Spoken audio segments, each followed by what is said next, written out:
Dahil dito sa pito na to, bago yung buhay ko. Dito nakakalinis ka ng 1,000 rito, masipag ka lang. Napapaaway pa kami dyan dahil sa teritoryo ng mga parking boy. Hindi to. Lulong ako sa pinagdabawal na gamot. Kumpus ako ng compose ng mga rap. Nabenta pati bintana, pati bubungan, yung kasalukuyang nasa stage ako, nakabang sa akin mga pulis sa harapan. Ba't kasi tinutotoo mo yung kanta? Sabi sa akin ng kasama ko, yun ang kinalungkot ko sa kasama ko, sa sinabi niya na ganun.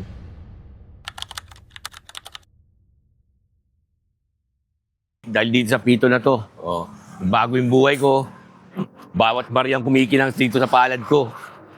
Parking lot, I love you, binago mo ang buhay ko. Ang napagpasarap dito sa akin ay yung naibalik ko yung tiwala sa akin ng mga tao na matagal na nawala dahil sa mga nangyari. Dito nakakalinis ka ng 1,000 rito, masipag ka lang. Makakalinis ka at mag-iipong ka para sa pamilya mo. Pambaho ng anak mo, gagawa natin. Nagtama mo nang ginagawa yan? 4 years na. 4 years ko na itong ginagawa. Mula nung nag-parking ako ng unang parking ko sa Save More pa sa tapat ng Jollibee. Napapaaway pa kami dyan dahil sa teritoryo ng mga parking boy. Hindi to. Ikaw dito, pinuntahan ko na to sentro, dito sa lugar ko, sa mismong hood ko. Ayun, ganda naman ng kinano, successful naman ng kinano. Yung anak ko nakakapag-aral na maayos, bibigyan ko ng baon sa araw-araw. Nagbabago ko yung sarili ko. At dito ako natutong magpakumbaba. Magkano yung pinakamalaking nakuha mong pera sa pagkapark? Yung isang bigayan lang. Bigyan ako ng 4K ng foreigner. Uwi na ako. Wala magagawa, kota na sabi ko sa kanya, "Hey sir, you wanna park?" Okay. "Where you from?" Tinanong niya ako, "Where you from?" "Are you from the United States?" "No sir, I'm here since birth. Born here. My father is American, naval base, back in the day." Okay.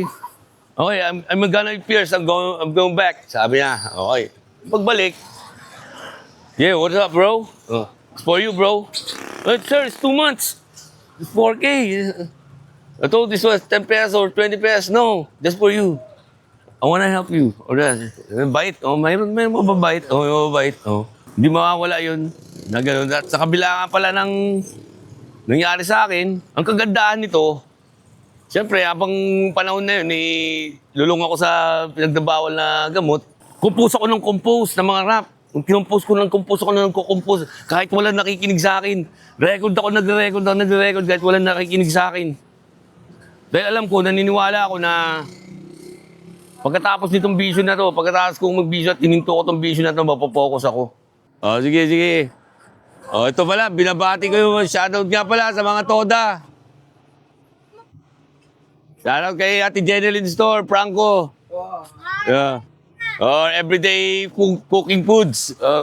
Sa mga toda officer. Alright. Todo officer pa. Tara, samahan nyo kami ngayon sa amin, sa may hood, sa lugar namin, dito sa Asinang proper. Alright. Let's go. Si Board, wala nga po Board, kagawad.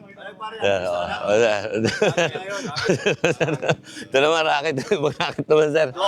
Oo. 50%. Iwan yan. Okay, sir. Dito tayo sa nasira ko yung bahay ko. Pasensya na kayo at medyo malayo ng konti yung lalakarin natin, Do araw-araw na nilalakad ko. Lapit lang pala sa Parking. parkingan. Lapit lang. Nakakatipid ka ng pamasahe. Dito kami noon bata ako dito kami. Hindi pa ganyan yung place na yan. Barangay Asinang proper. Okay.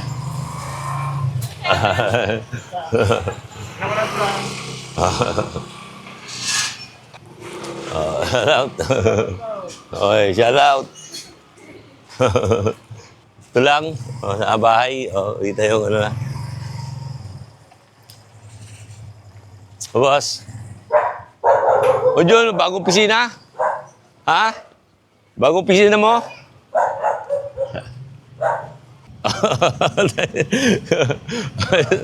Ano na? Ito. Kagaling ng parking. Oh. Ito, medyo samahan ko to, nagpa-vlog. Oh. Okay, sige. That's good. Ibot.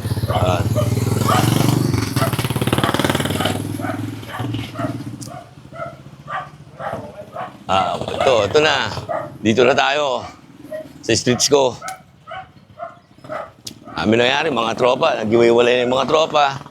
Ay, may kanya-kanyang pamilya. Iba nagsipag abroad. Iba nangulungan.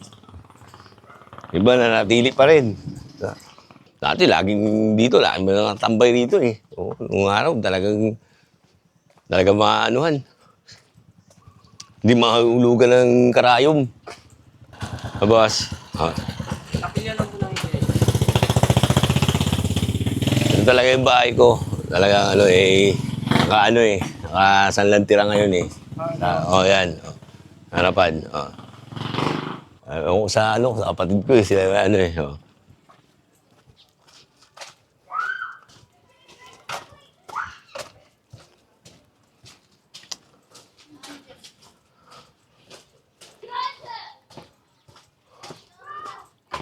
Ito yung bahay na nasira ko.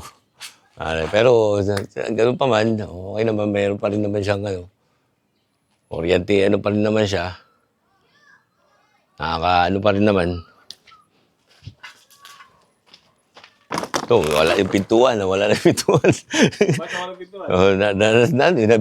Nabenta, pati bintana, pati bubungan, yung kasalukuyang wala talaga matakbuhan dahil dalawa kami na anak ko yung naiwan dito eh. Wala pa 1 taon yung baby ko eh. 8 buwan pa lang, iniwan ng nanay niya. Pero daw mga pagtrabaho. At yung mga ibang event nga, sabi ko, yung pagrarap ko, naging second priority ko during that time.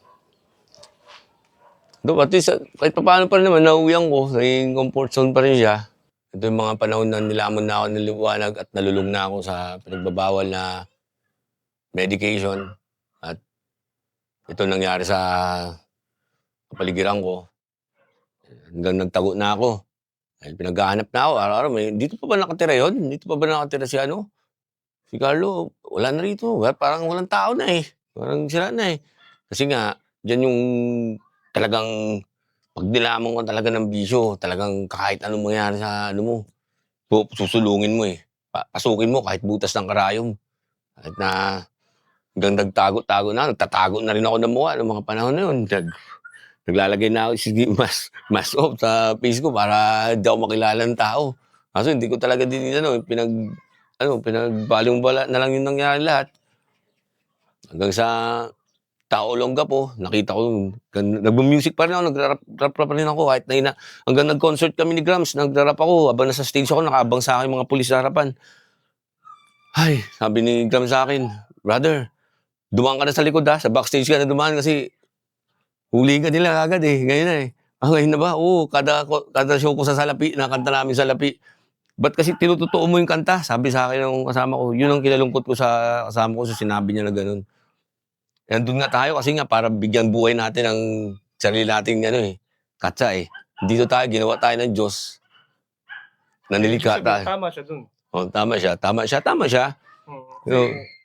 Tinutoong buhay mo talaga. Ibig sabihin, hindi ka talaga naman. Totoong buhay mo lahat ng kwento, yung sinasabi na na ang Diyos ang lumikha sa'yo, andito ka para lumikha din. Yun ang pagkakamali ko. Yung mga lyrics ko sa rap, tinutuo ko. Na pinagsisihan ko. Siyempre, maraming na tao. Marami akong nabala eh. Maraming umiyak. May napaiyak ako na mga tao na hindi ko rin sukat maaari ngayon. Sabi ko, hanggang sa binigyan ako ng isang pagsubok ng God, nabaldado ko. Dahil nakatulog ko sa kalsada. Dito ako umuwi sa bahay na to. Yung pagkain ko, inaabot na lang dito sa butas dito ng kapitbahay. Carlo, okay ka ba? Dahil di na ako makabangon. Dahil panahon ng tokhang nun eh. Anong magagawa natin? Dahil pwede lumabas, baldado pa tayo. Pero yung sinasabi mo na, yung pagkakamali ko nung panahon na yun, sa Salapi, yung kinanta namin sa Salapi. Pero ngayon, saan ka umuwi ngayon? Dito pa rin. May kuryente pa rin yung tubig sa loob. So medyo magulo lang yung loob talaga din niya. Kaya sa mga naliligaw ng landas dyan, Na sa mga pinagdaanan namin, kung gusto nyo daanan nyo na lang. Pero masasabi ko sa inyo, panindigan mo sa sarili mo yung mangyayari sa'yo. Dahil hanggang ngayon, yung nangyayari sa akin, pinapanindigan ko naman. Kaya pinipilit kong baguhin at ayusin yung sarili ko, at yung anak ko, buong pamilya ko at yung mga tao na sa paligid ko. Ako nga pala si Carlo Bachilar, aka Kilo, sa himpilan ng Olongapo, Subic, Zambales. Yeah, mabuhay ka lahat. Street TV. Let's go.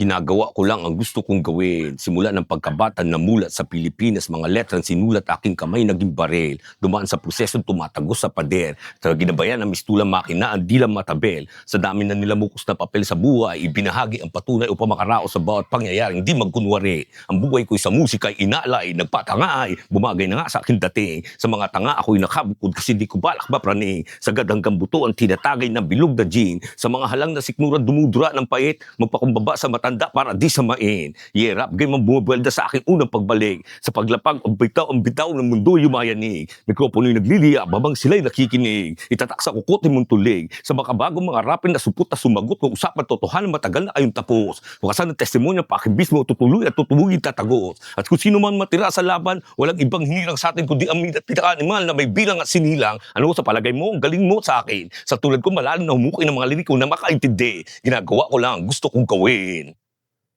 Yeah. Kilo in the house.